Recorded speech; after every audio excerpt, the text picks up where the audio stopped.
잘하죠? 알아서.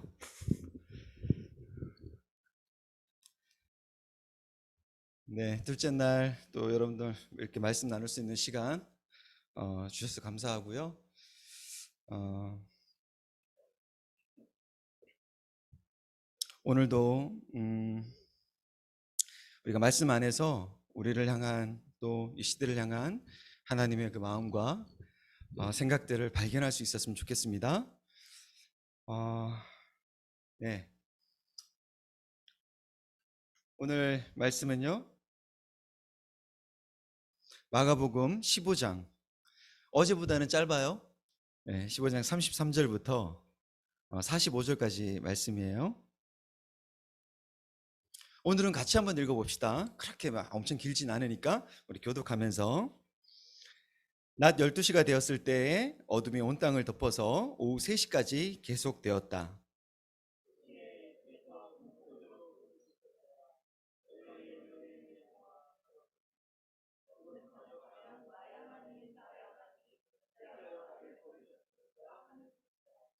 거기에 서 있는 사람들 가운데서 몇이 이 말을 듣고서 말하였다. 보시오, 그가 엘리야를 부르고 있소.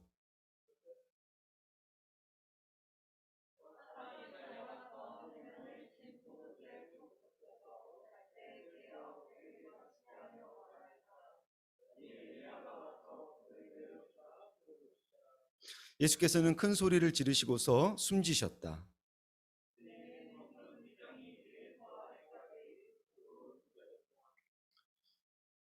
예수를 마주보고 서 있는 백부장이 예수께서 이와 같이 숨을 거두시는 것을 보고서 말하였다. 참으로 이분은 하나님의 아들이셨다.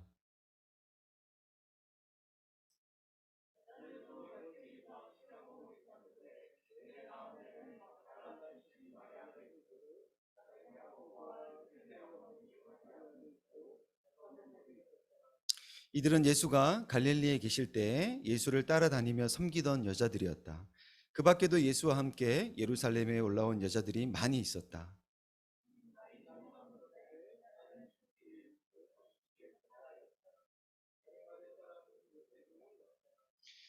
그는 명망 있는 의회 의원이고 하나님 나라를 기다리는 사람인데, 이 사람이 대담하게 빌라도에게 가서 예수의 시신을 내어달라고 청하였다.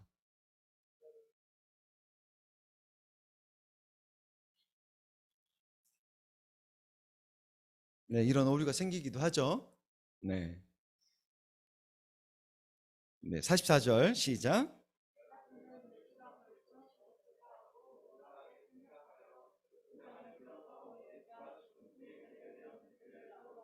다 함께. 빌라도는 백부장에게 알아보고 나서 시신을 요셉에게 내어 주었다. 아멘. 네, 오늘은 다리 놓는 나그네가 되어라는 제목으로 말씀을 나누겠습니다.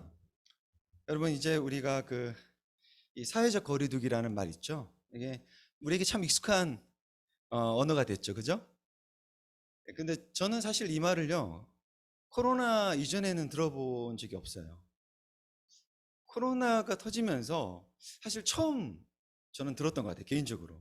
이전에 들어본 적이 없는 용어예요. 사실 이 말은 사회를 구성하는 사람과 사람이 서로의 안전을 위해 거리를 둬야 한다는 것인데, 그럼 이 말 자체 참 아이러니한 말 아닙니까? 이, 또 안 넘어가네요?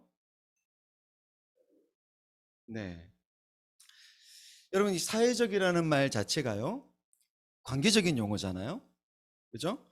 그러니까 함께 해야 하는 존재잖아요. 그죠? 우리가 함께 해야 되는데 거리를 둬야 한다는 게 사실 지금 우리가 겪고 있는 딜레마죠. 뭉치면 살고 흩어지면 죽는다는 옛말처럼 인간은 서로 거리를 두기보다 함께 긴밀하게 연결돼야 살 수 있습니다. 근데 지금은 우리가 살기 위해 거리를 둬야 하죠. 계속 우리는 그렇게 지내왔습니다. 한 몇 년간. 바이러스로부터 서로를 보호하기 위해 거리를 뒀죠. 이 코로나 바이러스가 심각해질수록 이 거리두기 역시 더 강화되어 왔습니다. 이렇게 강력하게 거리두기를 시행하는 것은 서로를 보호하기 위한 것이지만, 사실 이로 인해서 많은 사람들이 고통을 받고 있고 또 지쳐가는 것도 사실이죠. 이게 이 거리두기의 딜레마입니다. 그런데 이런 딜레마인 거리두기를 이미 일찍이 시행하신 분이 여러분 하나님이십니다. 그것도 아주 강력하게 밀어내며 거리두기를 하신 분이었어요. 이게 무슨 말인가 의아해 하시겠지만 여러분 사실이에요. 하나님께서 이스라엘 백성들 가운데 머물며 그들을 만나겠다고 하신 것은 여러분 성소를 통해서죠. 출애굽기 25장을 보면요, 하나님 이렇게 말씀하십니다. 내가 그들 가운데 머물 수 있도록 그들에게 내가 머물 무엇을? 성소를 지으라, 그렇게 말씀하세요. 이 성소 안에는 특별한 공간이 하나 더 있었는데 바로 지성소입니다. 이 지성소 안에는 십계명이 새겨져 있는 두 돌판을 넣어둔 궤가 있었는데요, 그것을 우리는 뭐라 불러요? 뭐라 불러요? 언약궤라고 부릅니다. 그 언약궤를 두는 곳이 지성소였어요. 우리 출애굽기 25장을 보면요, 하나님 이렇게 말씀하세요. 너는 그 속죄판을 그 궤 위에 얹고 궤 안에는 내가 너에게 줄 증거판, 그 십계명 두 돌판을 두어라. 내가 거기에서 너를 뭐 하겠다? 만나겠다. 내가 속죄판 위 곧 증거궤 위에 있는 두 그룹 사이에서 이스라엘 자손에게 명할 모든 말을 너에게 일러주겠다. 이렇듯 여러분 지성소는 언약의 증표인 언약궤를 둔 그곳에서 하나님이 자기 백성과 말씀하시기 위해 특별하게 구별하신 거룩한 장소였어요. 그리고 그 지성소에 아무나 들어갈 수 없도록 설치하신 것이 있습니다. 아무나 들어갈 수 없어요. 자, 출애굽기 26장을 보면 청색 실과 자주색 실과 홍색 실과, 자, 실들을 가늘게 꼰 못이 실로 휘장을 짜고, 무엇을 짜요? 휘장을 짜고 그 위에 그룹을 정교하게 수놓아라. 휘장을 아카시아 나무로 만든 네 기둥 위에 들이워야 하는데 기둥마다 거기에 모두 금을 입히고 금 갈고리를 달아야 하며 이 기둥들은 은으로 만든 네 밑받침 위에 세워야 한다. 너는 그 휘장을 갈고리에 걸어서 늘어뜨리고 그 휘장 뒤에 무엇을? 증거궤, 언약궤를 놓아라. 그 휘장이 너희에게 성소와 지성소를 뭐하게? 구별하게 할 것이다. 아무나 들어갈 수 없도록 설치하신 것, 그게 뭐예요? 휘장입니다. 이 휘장에 대해 우리가 오늘 읽었던 이 마가복음의 마가가 그 휘장을요 예수님의 죽음과 연관지어서 말을 하고 있어요. 볼까요?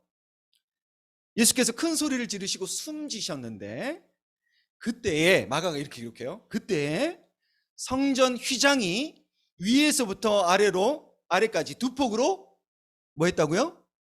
찢어졌다고 합니다. 이 휘장이 찢어졌을 때 아마도 이 사실을 알았던 사람들은요 모두 두려워했을 거예요. 왜냐하면요, 여러분 이 휘장은 아까 전에 얘기했지만 여러 개의 실로 꼬았죠, 그죠? 그러니까 이 여러 개의 실을 꼬아서 겹겹이 엮어 만든 천이에요. 근데 이 두께만 해도 한 10에서 한 15cm 정도 되는 아주 두꺼운 천입니다. 소 4마리가 막 잡아당겨도 절대 찢어지지 않을 정도로 아주 강력한 휘장이에요. 그러니까 외부에서 어떤 물리적인 힘을 가한 것도 아닌데 찢어졌다는 것은 정말 매우 두려운 일이었을 겁니다. 이런 일이 어떻게 일어날 수가 있지? 이게 어떻게 찢어질 수 있지? 여러분 십자가에 못 박혀 온몸이 찢어진 예수님의 죽음이 여러분 결국은 이 휘장을 찢기 위한 것이었다면 결국은 이렇게 찢어버릴 그 휘장으로 하나님이 임재하시는 그 지성소를 그분이 굳이 그렇게 가리도록 하신 이유는 뭘까요? 결국 찢어버릴 것을 굳이 왜 가리도록 하셨을까요? 여러분 휘장은 어지간한 힘으로는 절대 찢을 수 없는 두꺼운 천이라 말씀드렸죠? 하나님은 그 휘장의 그 두께만큼이나 이스라엘 백성이 함부로 지성소에 접근하지 못하도록 아주 강하게 거리두기를 시행하신 겁니다. 웃고 싶으면 웃어도 돼요. 막 혼란스러울 거예요, 여러분 아마. 이게 말씀 듣다가 이거 웃어야 되나 말아야 되나? 한 친구가 그러더라고요. 제가 이렇게 말씀 전했더니 막 혼란이 와요. 막 눈물이 나는데 웃기고 막 그런 얘기들 막 하더라고요. 뭐 괜찮습니다. 말씀만 잘 이해하면 됩니다. 여러분 이렇게 두꺼운 휘장을 두르셔서 거리두기를 시행하신 그 이유가 뭘까요? 이 지성소는 오직 여러분 대제사장 한 사람만 1년에 딱 한 번 대속죄일에 그때에만 들어갈 수 있는 거룩한 공간이었어요. 평상시에 성소에서 여호와를 섬기던 야훼를 섬기던 제사장들과 이스라엘의 왕조차도 여러분 여긴 들어갈 수 없는 공간이었습니다. 아무나 들어가면 안 되는 이 거룩한 장소였기 때문에 성소와 지성소는 휘장을 쳐서 구별해야 했어요.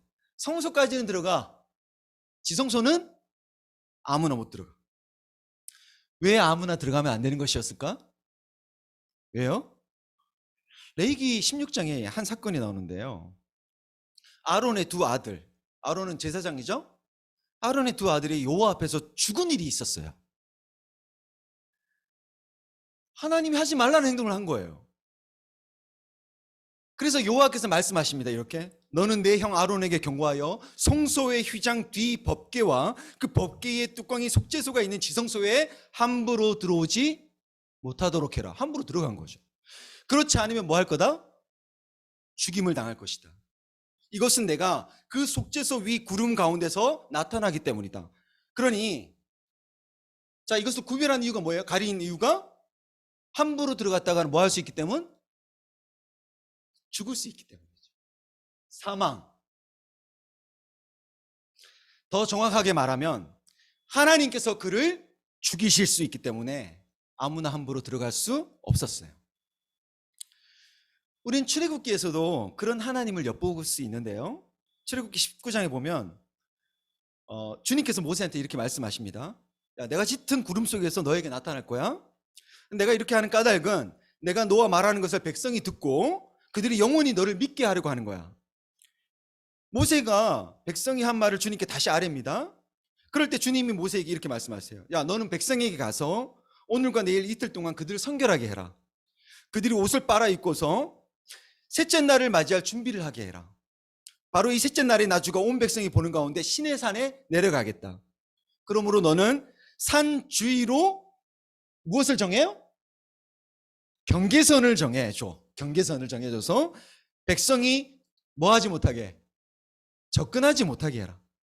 그리고 백성에게는 산에 오르지도 말고 가까이 오지도 말라고 뭐 해라?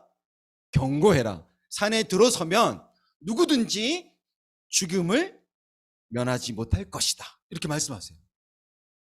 그리고 계속 주님께서 모세한테 또 이렇게 말씀하십니다.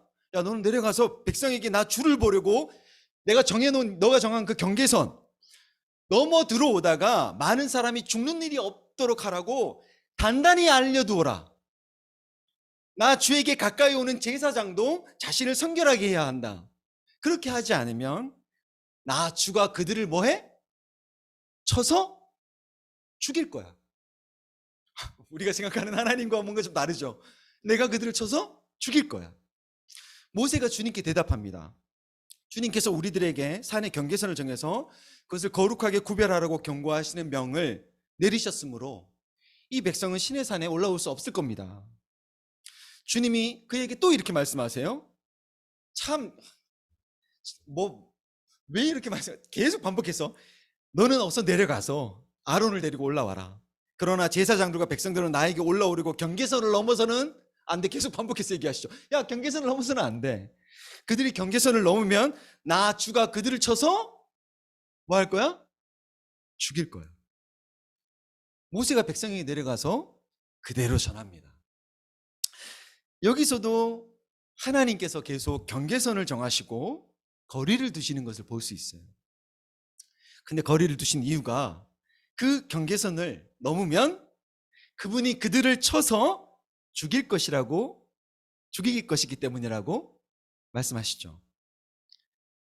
백성에게만 그러신 게 아니에요. 하나님은 심지어 가장 친한 친구처럼 하나님과 대화했던 모세에게도 이런 비슷한 말씀을 하시는데요.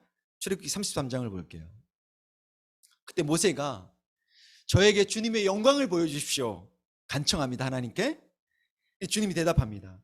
내가 나의 모든 영광을 내 앞으로 지나가게 하고 나의 거룩한 이름을 선포할 거야.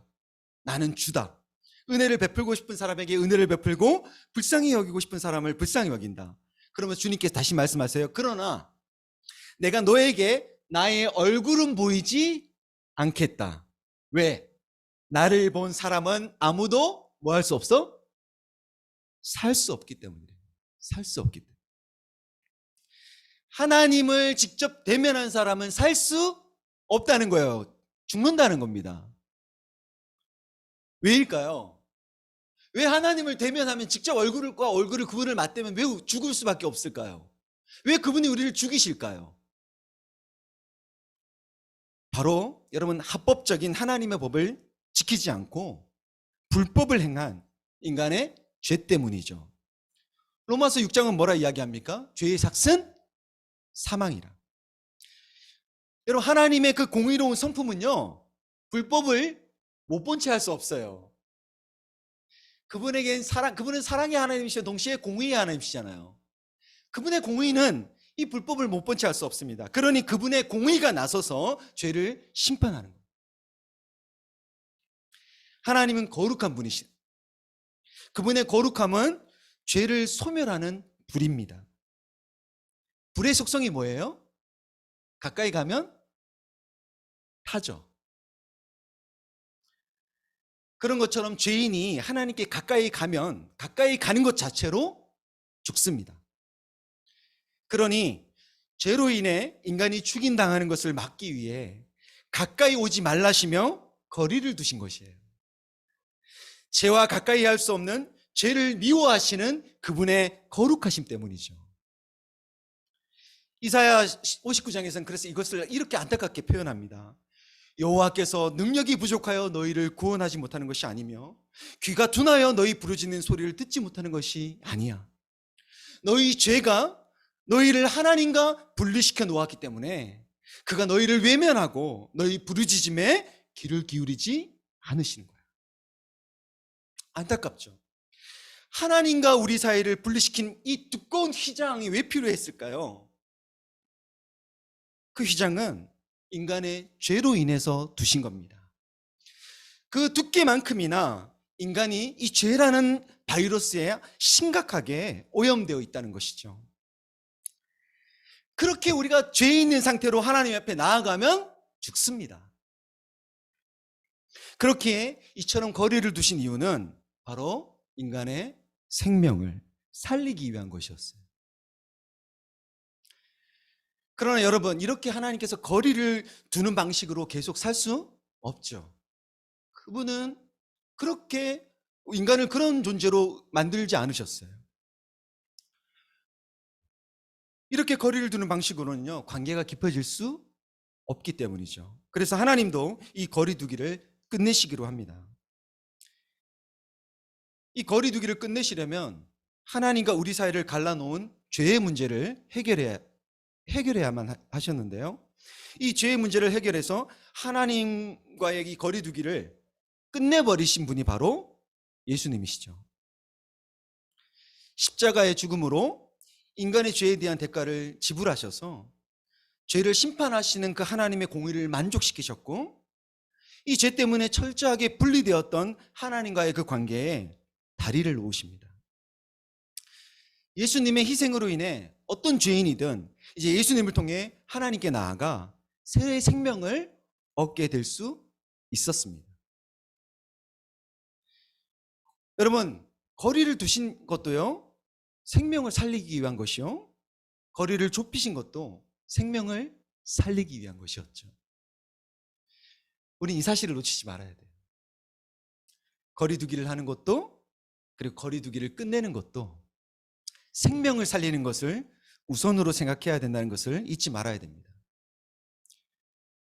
근데 여러분, 제가 참 이 코로나 기간 동안, 물론 뭐 이전부터도 그러긴 했지만 일부 계신 교회들을 보면요, 이 생명에 대한 배려가 없어 보입니다. 생명에 대한 존중이 없어 보여서 되게 사실 속상해요.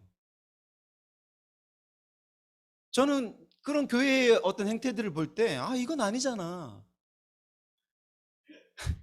그런 생각이 들어요. 왜 제가 나와서 이상한가요? 여러분, 예수님이 생명을 살리기 위해 죄에 대한 대가를 지불하는 것이 얼마나 깊은 고민과 씨름과 혹독한 고통이었는지 여러분, 우린 잊으면 안 돼요. 이건 단순한 것이 아니었습니다. 아, 뭐 죽으면 천국 가는 거지 뭐. 여러분, 그런 식의 말은요, 예수님의 죽음에 대해 제대로 이해하지 못한 이 단무직식의 사고입니다. 생명을 위해 그분이 치러야 될 대가는요, 하나님께로부터 버림당하는 그 단절의 고통을 겪는 것이었어요. 여러분, 부모로부터 버림받은 아이들이 겪는 고통이 어떨지 여러분 상상이 되십니까? 여러분, 이 고통은 평생을 갑니다. 그 고통이, 그 단절의 고통이 얼마나 컸는지 예수님은 이렇게 부르짖어요. 3시에 예수께서 큰 소리로 부르짖습니다. 엘로이 엘로이 라마 사박다니. 그것은 번역하면 하나님, 하나님, 어찌하여 나를 버리셨습니까? 여러분, 죄로 인해 우리가 당해야 될 그 버림당함을 그분이 대신하셨습니다. 아버지 하나님과 가장 친밀했던 그분이 우리 때문에 우리가 받아야 될 하나님의 그 진노를 자신의 온몸과 영혼으로 받아 철저하게 버림당하셨습니다. 그리고 그렇게 하심으로 우리의 생명을 살리셨습니다. 그가 찔림은 우리의 허물을 인함이고 그가 상함은 우리의 죄악을 인함이었어요. 그러니 여러분, 이 생명에 대해 결코 가볍게 접근해서는 안 됩니다. 뭐 죽으면 천국 가는 거지. 아니요, 그렇게 가볍게 입에 담아서는 안 됩니다. 하나뿐인 아들의 생명과 맞바꿔야 할 정도로 소중한 생명이었어요. 그러니 여러분, 지금 여기 있는 여러분들은 소중합니다. 믿으세요? 우리가 얼마나 소중한 존재인지, 그분이 그렇게까지 하실 정도로 소중하다는 사실, 여러분 믿으십니까? 우리 서로에게 그렇게 한번 축복해 줘 볼까요? 너는 참 소중해. 너는 정말 소중해.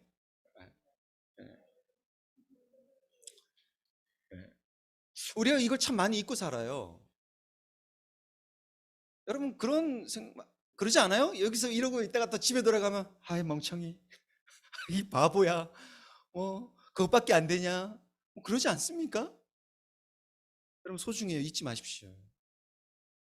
그리고 그런 의미에서 나는 소중합니다.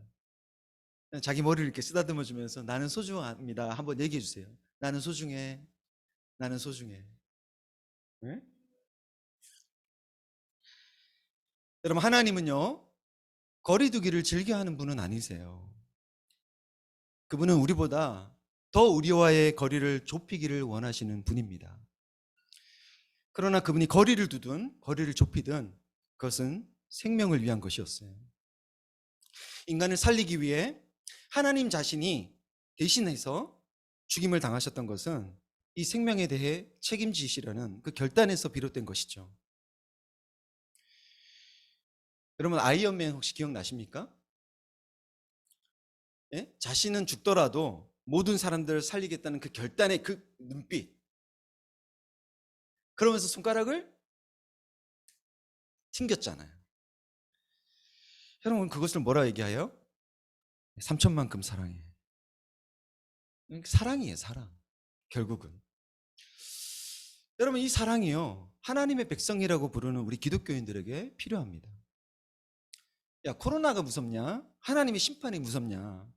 두려워하지 말고 교회에 나와서 예배드려라.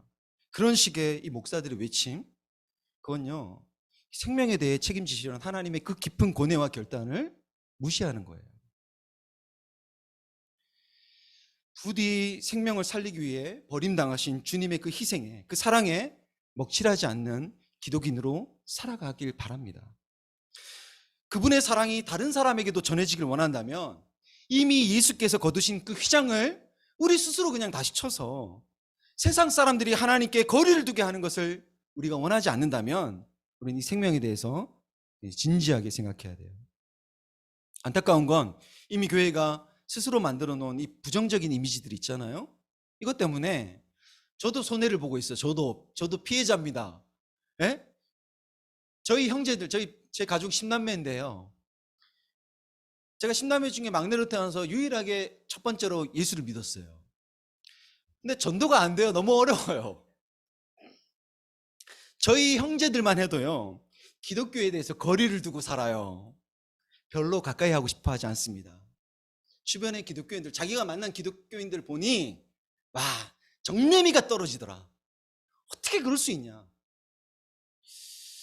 막 그런 얘기를 들으면 너무너무 속상해요. 네? 그런 가족 안에서 예수를 믿으며 살아온 지난 날들, 저의 지난 날들을 이렇게 돌아보면요, 부끄럽잖아요. 그리고 이렇게 뭔가 내세울 게 없잖아요. 그러니까 숨죽이며 살게 돼요. 제가 그런 날들이 참 많았던 것 같아요. 돌아보면.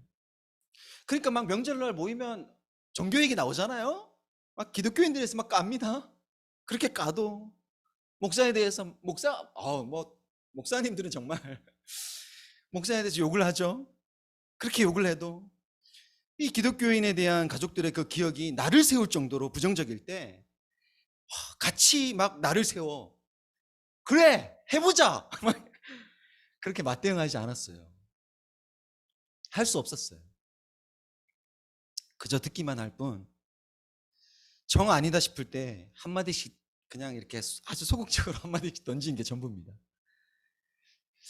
그러고 나서 이제 집에 돌아오면, 야, 그냥 우리 형제지간에 우애가 이거 깨지더라도 내가 그냥 담대하게 목소리를 높여가며 싸웠어야 했나? 내가 싸웠어야 했나? 변호를 했어야 했나? 내가 막 그래도 막 이렇게 막 복음은 그렇지 않다, 오해하지 마라, 그렇지 않은 사람들도 많다, 막 내가 그렇게 했어야 됐나? 근데 내가 그렇게 하지 못한 내가 정말 용기가 없는 건 아닌가?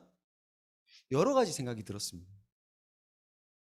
왜냐하면요, 제가 신앙생활을 하면서 교회 안에서 들어왔던 그 믿음의 용사들의 이야기, 그 이야기들은요, 믿음 좋은 사람들 이야기는요, 결코 타협하지 않고 가족들 전부를 예수 믿게 한 이야기들이 정말 많았거든요. 저 간증 때 그런 얘기 많이 들었습니다. 그러니까 그들에 비해서 내가 너무 지금 소극적인 게 아닌가? 난 너무 용감하지 않은 게 아닌가?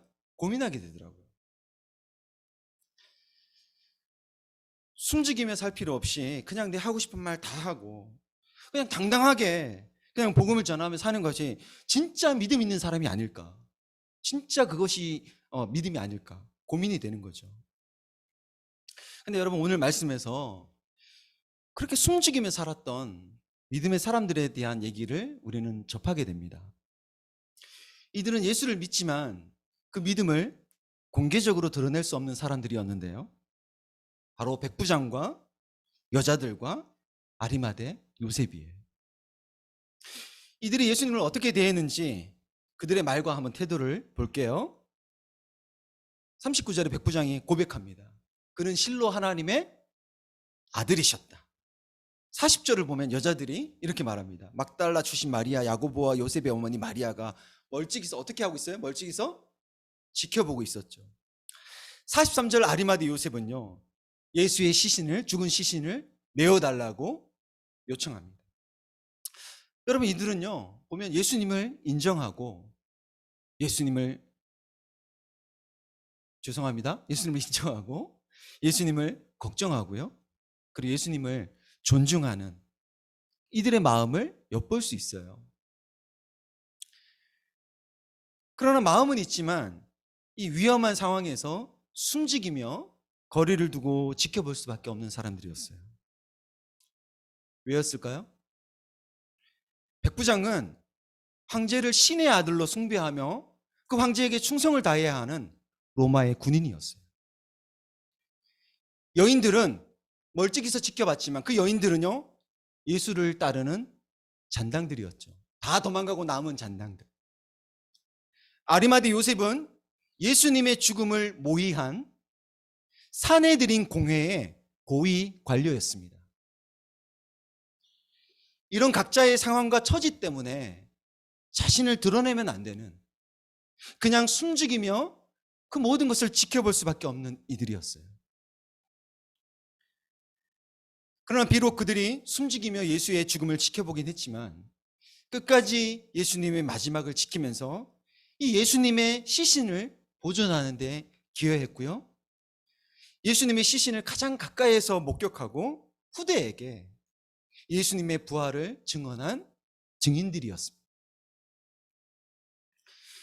예수님과의 연관성이 그 당시에 조금이라도 있다는 그 의혹을 받게 되면요, 그것만으로도 막 정신이 어질어질할 정도였어요. 두렵죠. 그래서 가장 최측근이었던 제자들마저도 모두 도망갔죠.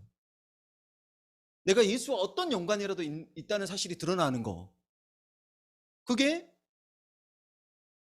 그렇게 드러나는 게, 그렇게 발각되는 게 너무 위험한 일이니까 다들 도망갔습니다. 그런데 여러분, 오늘 본문에 나오는 이들은 어떻게 이럴 수 있었을까요?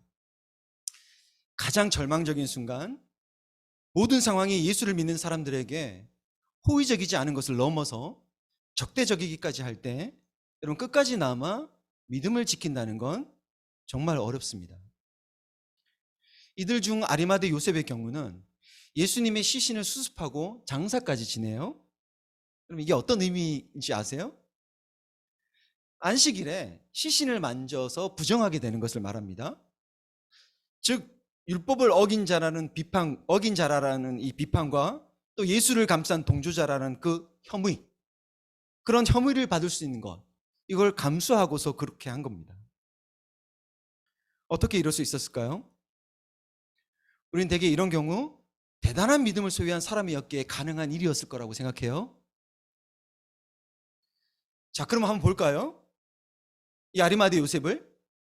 자, 마태복음에 보면 그에 대해서 이렇게 소개하는데 봅시다. 자, 이제 슬슬 잠이 오나요? 자, 한번 읽어봅시다. 다 함께 소리 내어서 시작.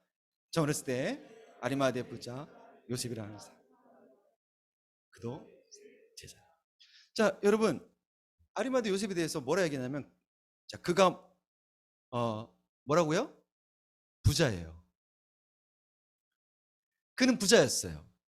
근데 동시에 제자였어요. 모든 것을 다 버리고 예수를 따르느라 늘 배가 고팠던 제자들. 그래서 안식일임에도 불구하고 밀을 까먹었던 12 제자에 비해 아리마대 요셉은 가진 것이 많은 부자였어요. 그 지갑이 빵빵해요. 또 오늘 우리가 읽었던 마가복음 15장 43절에도 요셉을 이렇게 소개하고 있는데요. 한번 읽어볼게요. 다 함께 시작.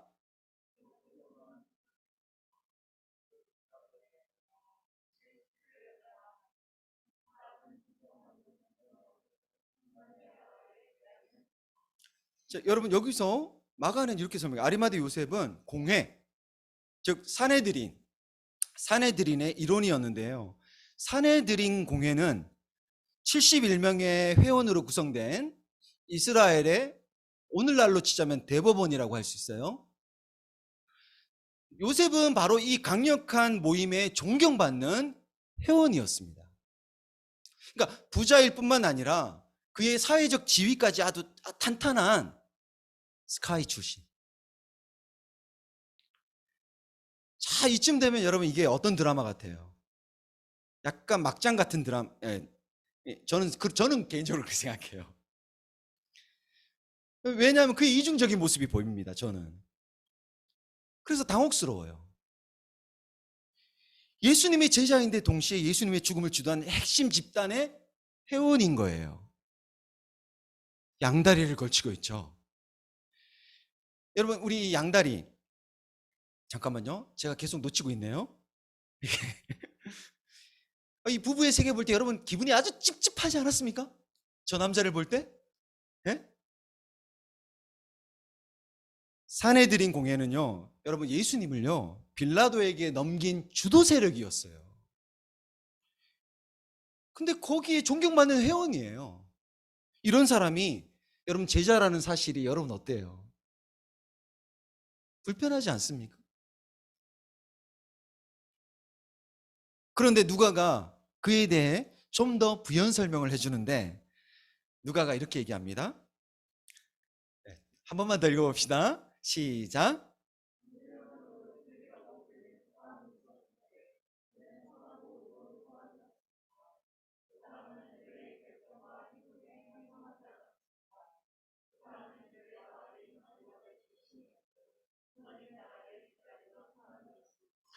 예, 누가는요, 그가 비록 그 공회원이었지만 예수님을 빌라도에게 넘기기로 한 그 공회의 결정에 찬성하지 않은 선하고 의로운 자였다고 덧붙여요. 네, 스카이캐슬의 그나마 좀 선한 캐릭터 중에 한 명이죠. 예, 뭐 그런 존재 같아요, 저는. 예.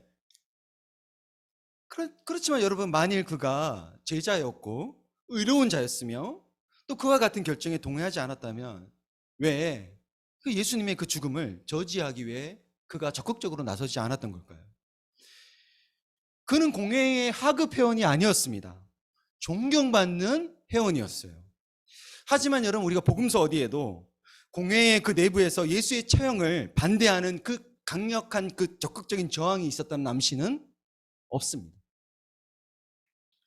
자, 요약해 보면요, 아리마대 요셉은 예수를 따르는 제자이면서 또 예수를 싫어하는 집단 사내들인 공회의 회원이에요.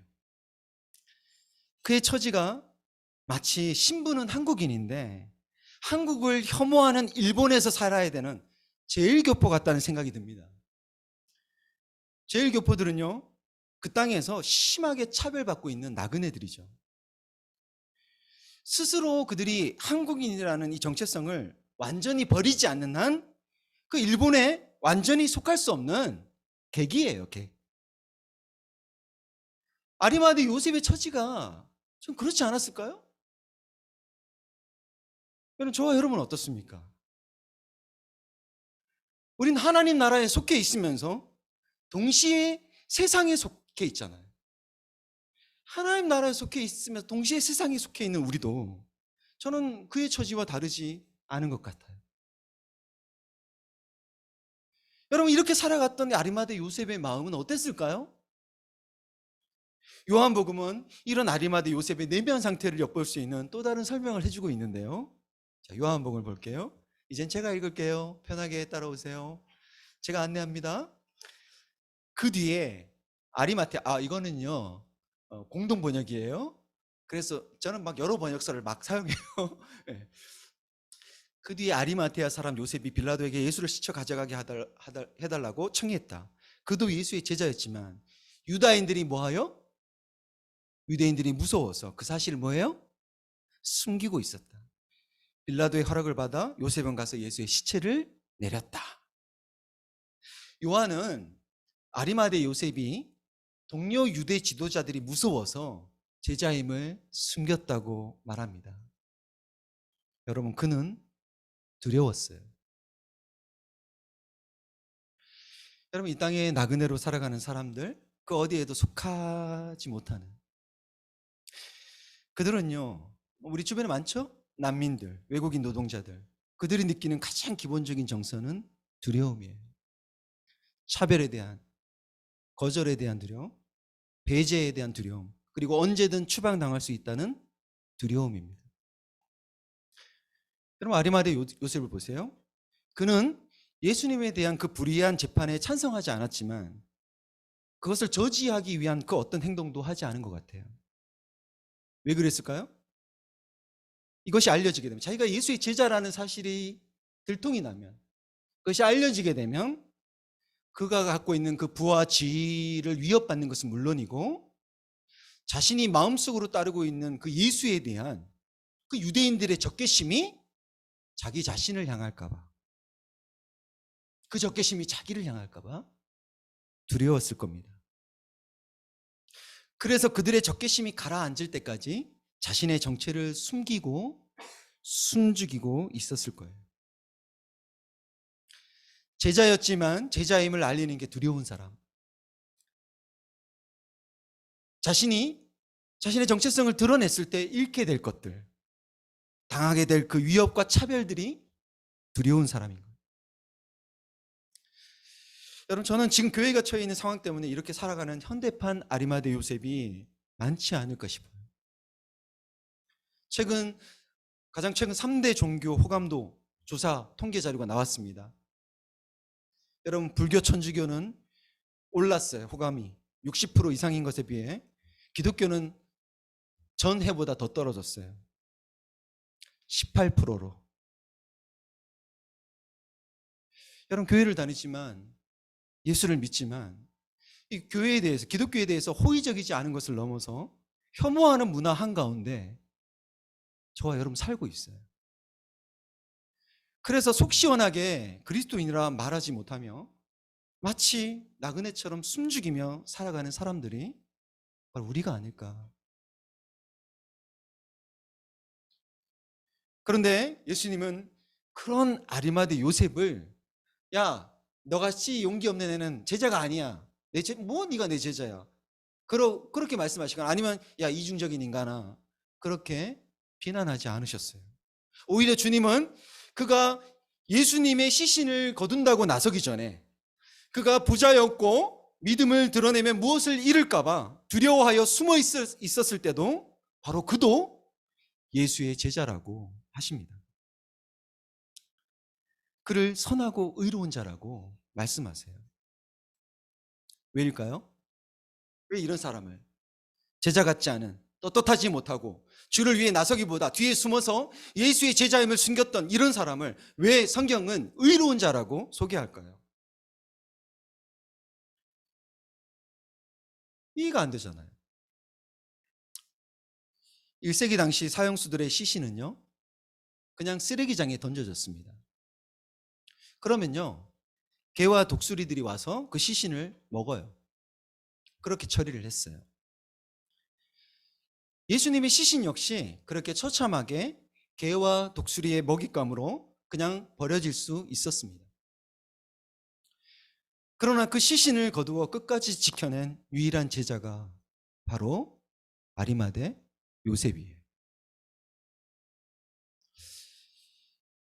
예수님이 십자가에 못 박히시고 죽으셨던 그 가장 절망적인 순간에 예수를 따르려고 가진 모든 것을 버렸고 주를 위해 내가 죽을지언정 부인하지 않겠다고 충성을 맹세했던 그 강경한 제자들은 도망갔어요. 모든 것을 상실한 것처럼 보이는 가장 어두운 순간에 용감했던 자들은 사라졌고 헌신했던 자들은 보이지 않았어요.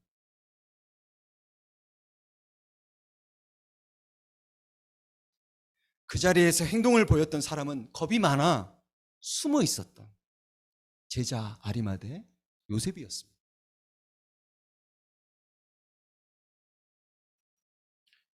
무서워 떨며 숨어 있었던 사람이 갑자기 빌라도에게 가서 거침없이 예수의 시체를 달라고 요구합니다. 도대체 무슨 일이 있었던 걸까요? 마가복음 15장 43절은 뭐라고 얘기하냐면, 공동번역에서는 당돌이라고 번역을 합니다. 당돌이 달라고 했다. 용감하게, 대담하게 달라고 했다는 겁니다. 두려워 숨었던 그가 왜 갑자기 대담해졌을까요? 누가복음 23장에 보면요. 자, 이 상황을 우리가 이해하기 위해서 이렇게 이야기합니다. 때는 안식일을 준비하는 금요일 늦은 오후. 안식일을 준비하는 금요일 늦은 오후. 곧 안식일이 시작되려는 때였습니다. 갈릴리로부터 함께 온 여자들이 요셉의 뒤를 따라가 무덤을 보고 예수의 시신이 어떻게 누워있는지 봤죠. 그리고 돌아와 향료와 향유를 준비했고 안식일은 계명대로 쉬었어요. 자, 개역 성경은 그가 행동을 취하기 전의 상황을 뭐라 얘기하냐면 날이 저물었을 때라고 알려줘요. 그리고 6월절 안식일이 시작되는 저녁 시간 전이었음을 알려줍니다. 자, 유대인들의 하루의 개념은 어떻게 돼요? 우리처럼 아침부터 그 다음날 아침까지가 하루가 아니죠? 그들의 하루의 개념은 저녁부터 다음날 저녁. 그래서 저녁이 되고 아침이 되니 그들의 하루의 시작은 저녁입니다. 자, 더 시간이 지연되면 이제 저녁이 되면 어떻게 되는 거예요? 안식일이 곧 시작돼요. 그러면 어떻게 됩니까? 안식일 날 움직이면 돼, 안 돼? 뭐 행동을 하면 돼, 안 돼? 안 되죠. 그게 계명이잖아요. 그러면 안식일이 곧 되면 손을 쓸 수가 없어요. 그럼 시신을 보존할 수 없게 되는 거란 말이에요.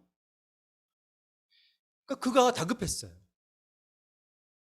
그 용기 없는 사람이, 그 두려워서 벌벌 떨는 사람이요, 다급했어요. 얼마나 서둘렀는지 그의 막 욕으로 인해서 여러분 빌라도가요, 예수가 진짜 죽었는지 안 죽었는지 군인들을 통해서 확인까지 하라고 합니다. 그렇게 만들어요. 확인하게까지 만들어요. 그리고 사망 확인 후에 시신을 가져가라는 확인을 받고 허락을 받고, 자, 니고데모와 함께 시신을 내려서 모시천으로 싸서 무덤에 안치시킵니다. 자, 여기 니고데모라는 인물이 또 한 명 등장합니다. 물론 예수님의 시신을 빨리 수습하고 보존하는데 기여한 사람들이 있어요. 가담했던 백부장, 확인했던 사람. 그리고 무덤을 함께 확인하고 함께 했던 여인들, 그들도 중요합니다. 자, 그가 안식일이 되기 전에 시신을 보존하기 위해 이렇게 서둘렀다는 것은, 자, 납득이 되죠, 이제. 그죠? 아, 그리고 손을 쓸 수가 없게 되니까 그가 이렇게 서둘렀구나. 납득이 됩니다. 그런데 이것까지는 납득이 됩니다만, 자, 왜 일가 친척도 아닌 그가 그냥 남일 뿐인 예수를, 예? 남이잖아요. 남일 뿐인 예수를 자신의 무덤에 안치했던 걸까요? 그의 어머니 마리아도 있었고요. 그의 동생 야고보도 있어요. 그죠? 누이들도 있습니다. 다 살아 있어요. 그들에게 전해줄 수도 있잖아요, 시신을. 왜 그랬을까요? 자, 저는 계속 사경이니까 여러분, 마태복음 27장에 또 의미심장한 대화가 오갑니다. 자, 이 대화를 잘 보십시오. 재밌습니다. 그날은 명절을 준비하는 날이었다. 다음 날 대사제들과 바리새파 사람들은 빌라도에게 몰려와서 이렇게 말합니다. 각하, 그 거짓말쟁이가 살아있을 때 사흘 만에 자기는, 3일 만에 자기는 다시 살아난다고 말한 것을 저희가 뭐 하고 있어요? 기억하고 있습니다. 그러니 3일이 되는 날까지는 그 무덤을 단단히 지키라고 명령하십시오. 혹시 그의 제자들이 와서 시체를 훔쳐다 감추어 놓고 백성들에게는, 야, 그가 죽었다가 다시 살아났다, 걔네들이 그렇게 떠들지도 몰라요. 이렇게 되면 그 속임수는 처음 것보다 더 심한 사회적 혼란을 일으킬 것입니다. 그러니 빌라도는 그들에게 경비병을 내줄 테니 그럼 니들이 생각대로 잘 지켜봐라.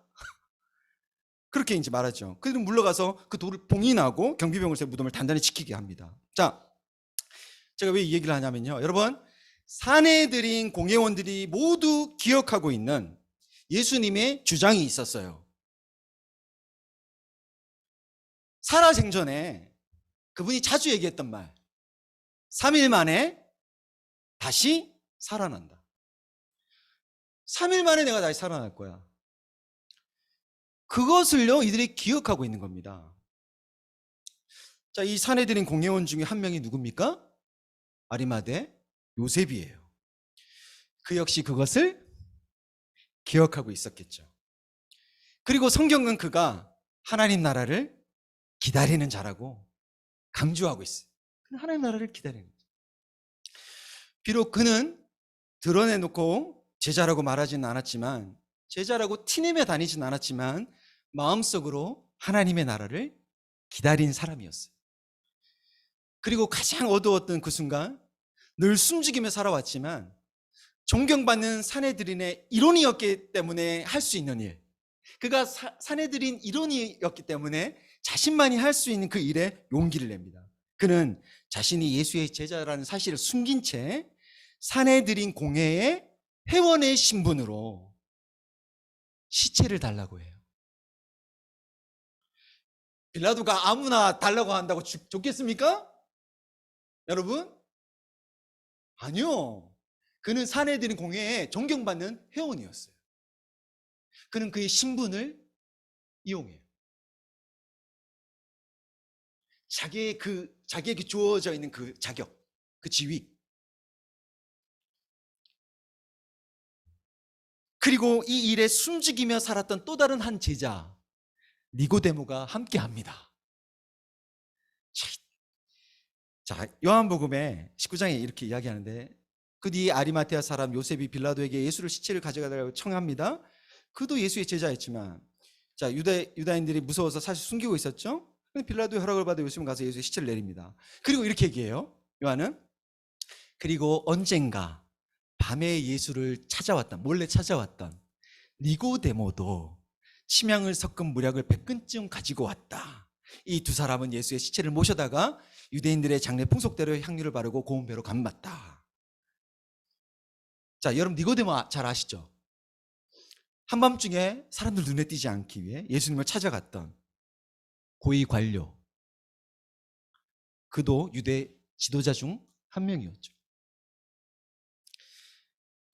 이처럼 숨죽이며 살고 있었지만 위기의 순간 용기를 낸 이들을 통해서 예수님의 시신은 훼손 없이 무덤에 잘 안치되었고요. 그 무덤은 예수님의 그 영광스러운 부활을 증거하는 강력한 현장이 되었습니다. 숨죽이고 있었지만 위험을 감당할 마음으로 그 자기 자리에서, 군인의 자리, 고위공직자, 또 기초생활수급자, 이런 그 자리에서 자신들이 할 수 있는 일을 했던 사람들, 이들은 예수님의 죽음과 부활 사이에 놓여있던 무덤의 주인이자 증인으로서 죽음과 부활이 분명한 사실이라는 이 역사적 증언으로 그 현장에 없었던 사람들도, 또 보지 못했던 사람들도 그분의 부활을 믿을 수 있는 다리를 놓는 그 역할을 합니다.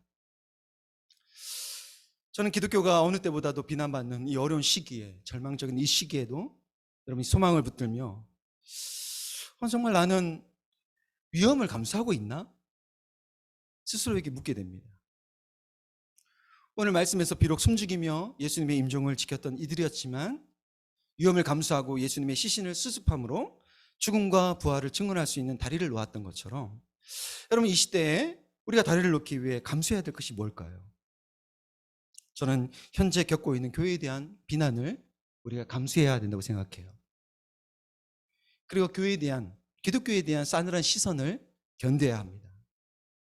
그리고 예전처럼 모이지 못하는 것을 감수해야 됩니다. 그리고 더 많이 누리지 못하는 것 감수해야 되고요. 그리고 어려움에 처한 이들을 배려해야 합니다. 숨죽일 수밖에 없는 상황에서 더 세상과 담을 쌓고, 우리를 이렇게 대해? 그래 그러면 더 우리끼리 지내지. 아니요, 그렇게 담을 쌓고 지내기보다 용기를 내어서 내가 할 수 있는 일을 해야 됩니다. 내게 주어진 자원과 시간과 능력을 사용해서 세상 속으로 들어가 그리스도의 빛을 비춰야 됩니다. IBF에서의 배움을 통해 우리 안에 스며들어 있는 왜곡된 신학을 바로잡으셔야 되고요. 전보다 더 간절히 예배드리고 내게 있는 것을 플로잉하면서 이웃의 필요를 돌봐야 됩니다.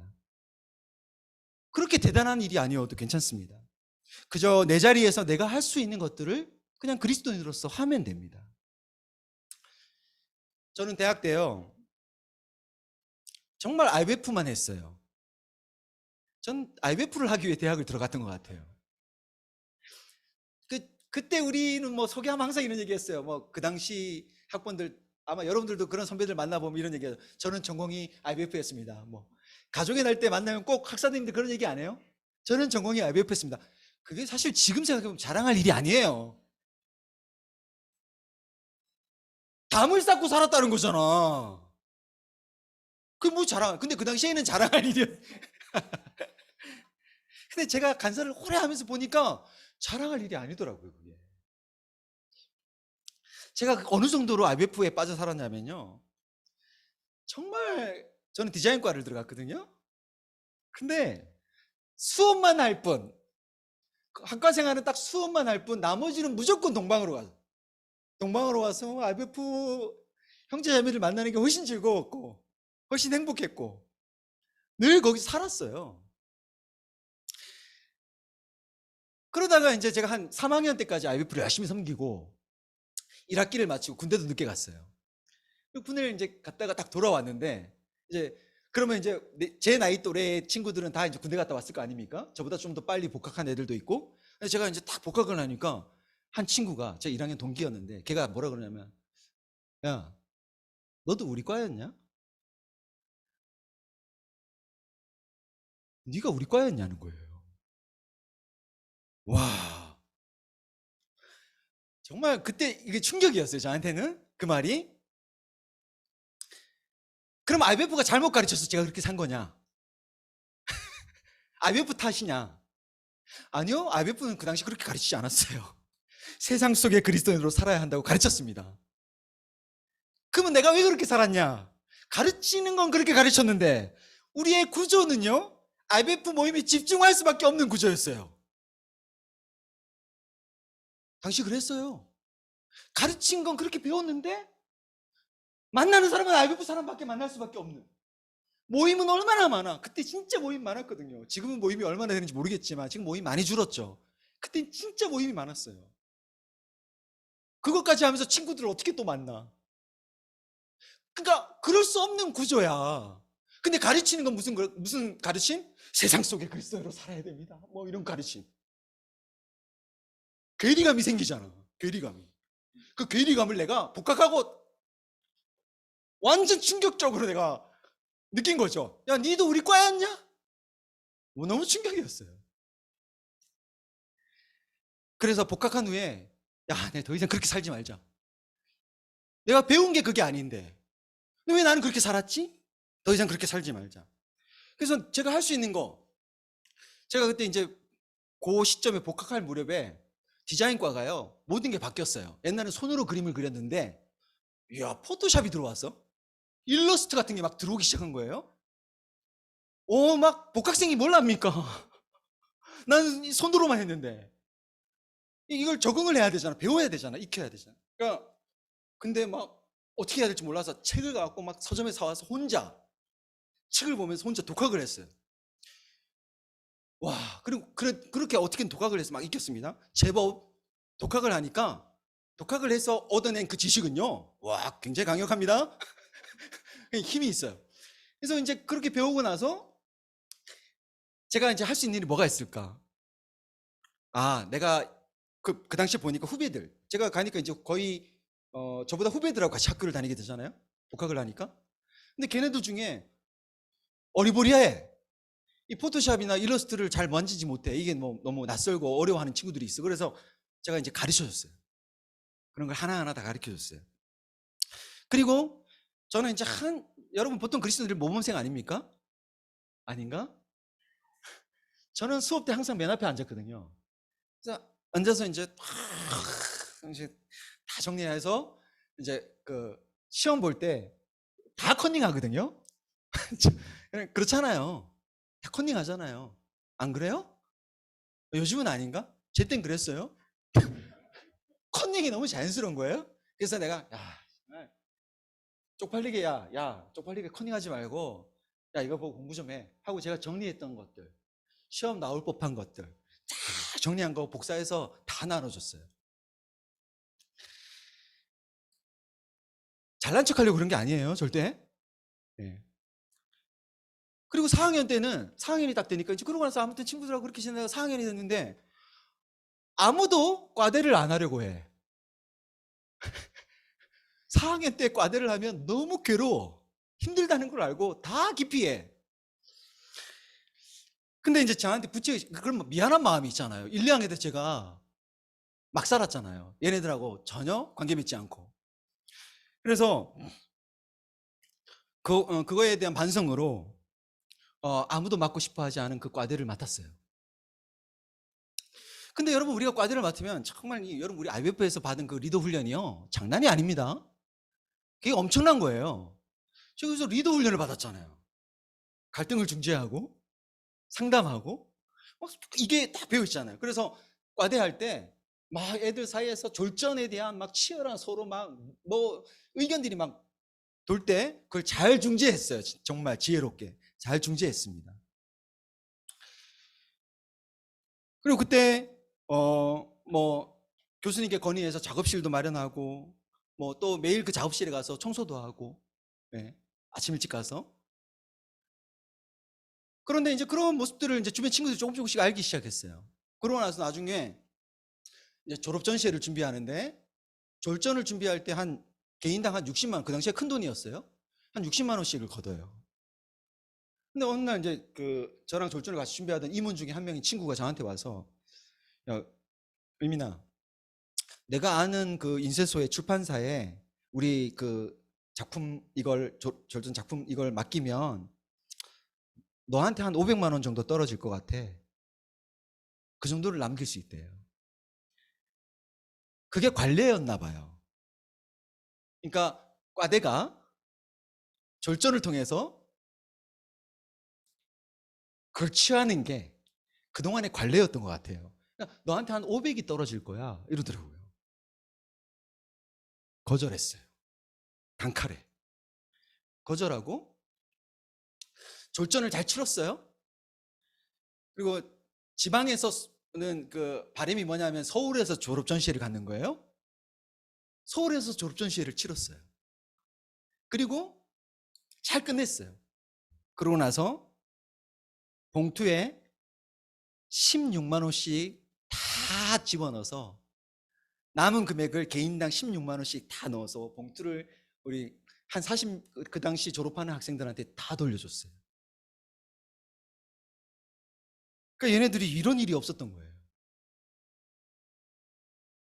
아니 내가 졸전하려고 내가 돈을 냈는데 그걸 다시 돌려받아? 개이득. 뭐 그러지 않았겠어요? 학과 일에 이런 적이 처음이래요.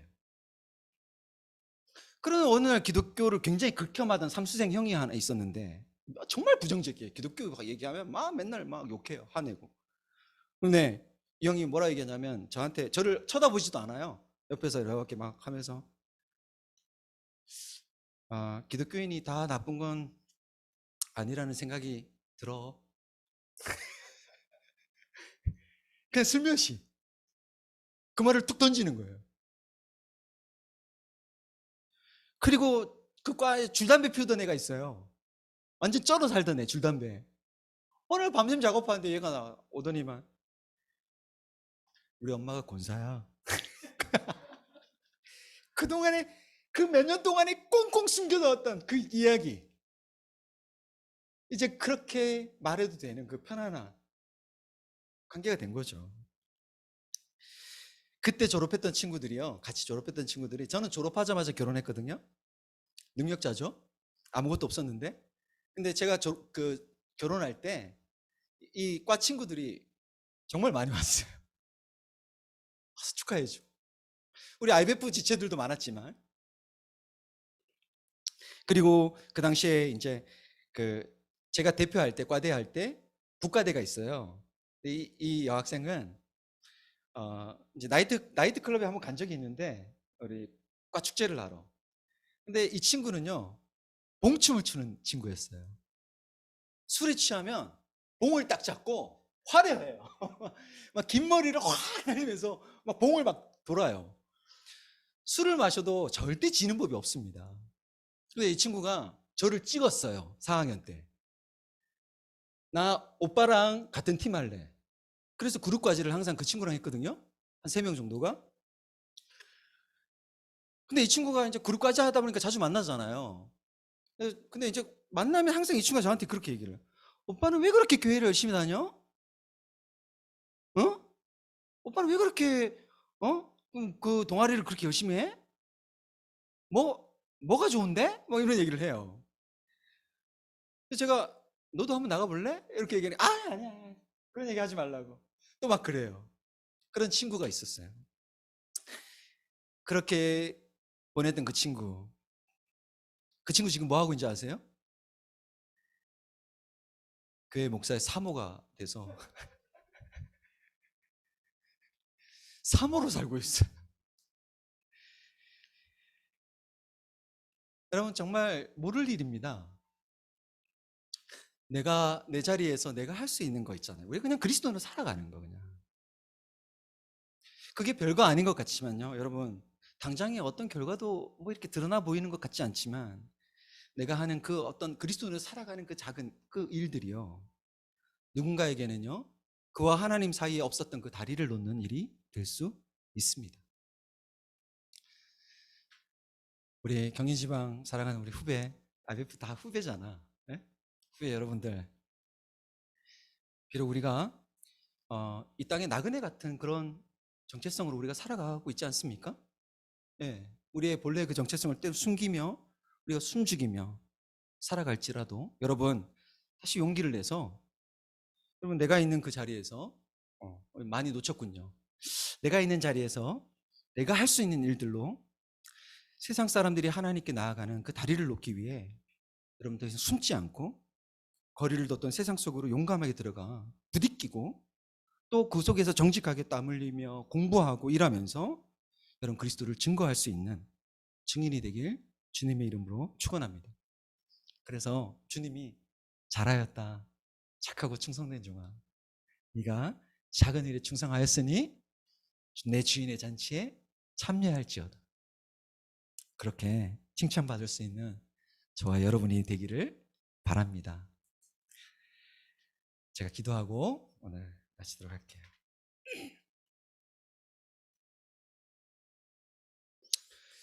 죄인된 우리가 선하신 하나님께로 갈 수 있도록 다리가 되어주신 사랑의 주님, 당신의 그 사랑에 힘입어 우리도 우리에게 주어진 자리에서 학생으로 또 아들로 누군가의 딸로 간사로 남편으로 아내로 스승으로 제자로 자원봉사자로 알바생으로 우리가 어떤 일을 하든 어떤 역할에 놓이든 우리의 수고와 땀이 누군가의 필요를 채우는 섬김임을 깨닫고 그것이 주께 예배하는 것임을 깨닫고 성실히 일하며 그 일터에서 만나는 사람들과 화평하며 그곳에 하나님 나라가 임하도록 다리를 놓는 사람이 되게 하여 주옵소서.